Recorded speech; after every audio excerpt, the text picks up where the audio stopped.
తీసే విధానం కూడా చాలా బాగుంది. సిద్ధు జొన్నలగడ్డ గారిని అందంగా జీవించింది, చాలా బాగా జీవించింది. హీరోయిన్ రాశిఖన్నాని, శ్రీనిధి వచ్చినప్పుడల్లా నాకు ఎందుకో శ్రీనిధి వెనకాల సిద్ధు గారు పడినప్పుడు రాఖీబాయ్ గుర్తొచ్చేవాడు, ఎక్కడొచ్చి నరికేస్తాడు బాబు మనోడు అని చెప్పేసి అని అలా అనిపించింది. అయితే ఇది ఈ దీపావళి టైంలో రావాల్సిన సినిమా కాదు. దీపావళి టైంలో రావాల్సిన సినిమా ఒక చుచ్చుపుట్లాగా, ఒక తారచోలాగా పరిగెట్టాలా, పేలాలా, పైకి వెళ్ళాలా. కానీ భూచక్రలాగా అక్కడ ఉండిపోతుందని నాకు అనిపించింది. ఆ సినిమాలో మనం చూసుకుంటే తమన్ మ్యూజిక్ కొంచెం ప్లస్ అనిపించింది. బాలకృష్ణ సినిమాకి ఎంత గట్టిగా అయితే కొడతారో, మొన్న వచ్చిన ఓచి సినిమాకి ఎంత గట్టిగా అయితే బ్యాక్గ్రౌండ్ మ్యూజిక్ ఇచ్చారో, పెద్ద సినిమాలకి పెద్దగానే వాయించాలా, చిన్న సినిమాకి చిన్నగానే కొట్టాలని ఇది ఒకటే తమన్ గారు బాగా ఆలోచించే చేశారు. మ్యూజిక్ అయితే ప్లస్ అయింది. యాక్టింగ్ పరంగా అందరూ ఒక మిట్టే దక్కిచ్చారు. వైవార్ష గారు కామెడీ అయితే పండించాడు గట్టిగా, తక్కువ ఇచ్చినా కానీ ఎక్కువగానే చేశాడు, కళ్ళతో కామెడీ చేశాడు. ఇది ఒక మెచ్చుకోవచ్చు. లాస్ట్ అన్నపూర్ణమ్మ అయితే లాస్ట్ కామెడీ చేసిన కొంచెం మోటివేషన్ కూడా ఇచ్చుకుంది. ఓవరాల్గా సినిమా బ్లాక్ బాస్ట్లో సూపర్ హిట్ అయితే కాదు, కానీ average movie, one time watchable. అంటే ఫ్యామిలీ పరంగా చూడాల్సిన సినిమా, ఎక్కడ కూడా మిస్యూజ్ అయితే లేదు. అవుట్ ఆఫ్ రేటింగ్ ఈ సినిమాకి అయితే 2 నుంచి 2.5 వరకు అయితే మనం ఇవ్వచ్చు. రెగ్యులర్ మూవీ కాకపోవడం వల్ల కొంచెం మైనస్, స్టోరీ కొంచెం వీక్ అంతే. డైరెక్షన్ అదే తీసుకునే విధానం బాగుందన్న. డైరెక్షన్ ఫస్ట్ నుంచి లాస్ట్ వరకు కూడా ఫ్రేమ్స్ అన్ని కూడా చాలా చక్కగా చూపించాయి. అంటే లేడీ డైరెక్టర్ లేడీ స్టోరీని తీసుకుంటారు. ఇప్పుడు జనాలు ఏం ఆలోచిస్తారంటే పండగ టైంలో సినిమా వస్తుందంటే ఊపున్న సినిమా కోరుకుంటాడు. ఇది మంచి సినిమా అయినా కానీ ఈ టైంలో వదలకూడదన్నది నా ఉద్దేశం. అంతే, థ్యాంక్ యూ. సెకండ్ హాఫ్ కొంచెం అన్కన్విన్సింగ్గా ఉంది, యాక్సెప్ట్ చేయలేము, క్లైమాక్స్ యాక్సెప్ట్ చేయలేము నేనైతే. డైరెక్షన్ లేడీ కదా, అదే ఫస్ట్ హాఫ్ బాగా డీల్ చేశాడు, సెకండ్ హాఫే కొంచెం ఇదయ్యాడు. సిద్ధు ఏమన్నా నేను సిద్ధు సినిమా కాదు, మేము తెలుసుకున్నాం ఇలాంటి సినిమాలు చూసి ఎప్పుడు ఇలాంటి సినిమాలు రాకూడదని. అలాగే సిద్ధు గారు కూడా తెలుసుకోవాలి స్టోరీలు యాక్సెప్ట్ చేయకూడదని. ఎందుకంటే సినిమా పరంగా ఒక యావరేజ్ మూవీ అండి. ఎందుకంటే స్టోరీ స్టోరీ పరంగా పక్కన పెడితే హర్ష గారు కామెడీతో మాకు సినిమాలో ఓవరాల్ కనిపించింది. అన్నపూర్ణ కూడా కామెడీ బాగుంది సినిమాలో, తమన బీజిఎం బాగుంటుంది సినిమాలో, ఈ మూడే బాగుంటాయి సినిమాలో. ఇక మిగతా అంతా సిద్ధు గారు యాక్టింగ్, డాన్స్ లో కొంచెం ఇంప్రూవ్మెంట్ కనిపించింది మాకైతే.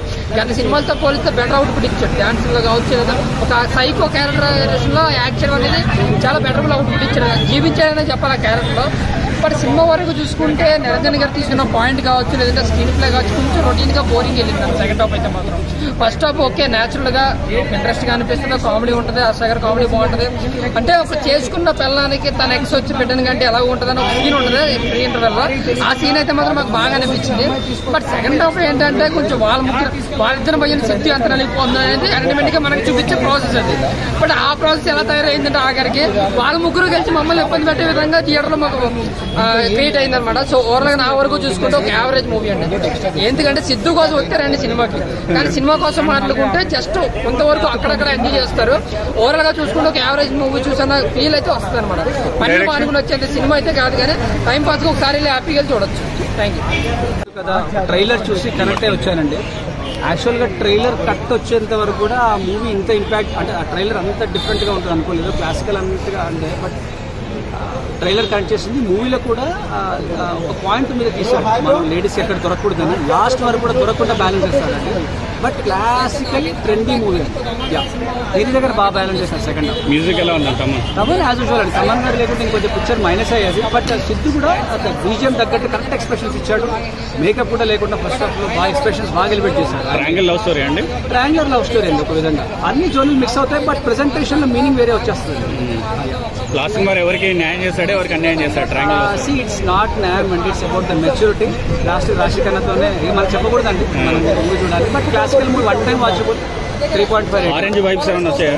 ఆరెంజ్ వైబ్స్ లో మధ్యలో మీరు ఎలా తెలుసుకున్నారు అంటే ఒక చిన్న ఫీల్ వైబ్ వస్తుంది, చిన్న ఒక 10 seconds అనిపిస్తుంది. అంటే గర్ల్స్ తో పని చేసే జనరేట్ లో ఈజ్ ద రైట్ ప్యాటర్న్ అనిపిస్తుంది. బట్ మళ్ళీ డైవర్ట్ అవుతుంది. లేడీ డైరెక్టర్ కదండి, నీరజ గారు, అప్రిషియేట్ చేయాలండి. సెకండ్ హాఫ్ లో ఒక 10-15 minutes ఓన్లీ డిస్కషన్ సీన్స్ నడుస్తూ ఉంటాయి. అది జనరేట్ చేయాలంటే కూర్చొని చాలా స్క్రిప్ట్ బేస్ గా ప్లాన్ చేయాలి. సిద్ధు బాడీ లాంగ్వేజ్, యాక్టింగ్ ఎలా ఉంది? మొదలు డిజిటల్ ఏమన్నా నచ్చలేడా? సిద్ధు మెచ్యూర్డ్ పర్ఫార్మెన్స్ చూడాలి. అది చేయండి, కనెక్ట్ అయిన వాళ్ళు బాగా కలుగుతారు.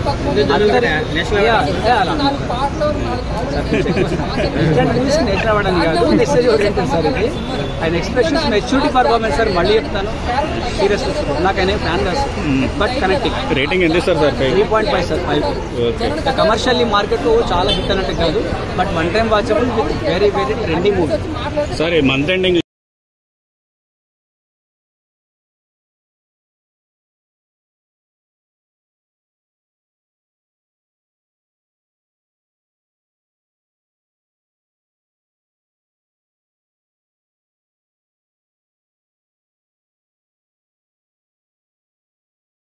సినిమా చూడడం జరిగింది సార్. అయితే సినిమా ప్లస్ మైనస్ ఒకటే సార్ చెప్పేద్దాం.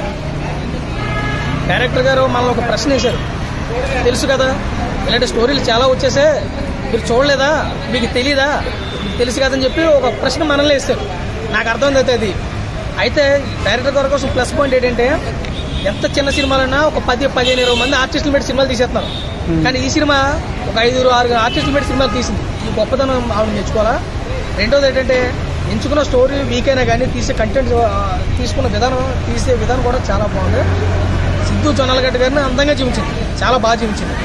హీరోయిన్ రాశిఖన్నానే శ్రీనిధి వచ్చినప్పుడల్లా నాకు ఎందుకో శ్రీనిధి వెనకాల సిద్ధు గారు పడినప్పుడు రాఖీబాయ్ గుర్తే చూడు ఎక్కడొచ్చి నరికేస్తాడరా బాబు మనోడు అని చెప్పేసి అని అలా అనిపించింది. అయితే ఇది దీపావళి టైంలో రావాల్సిన సినిమా కాదు.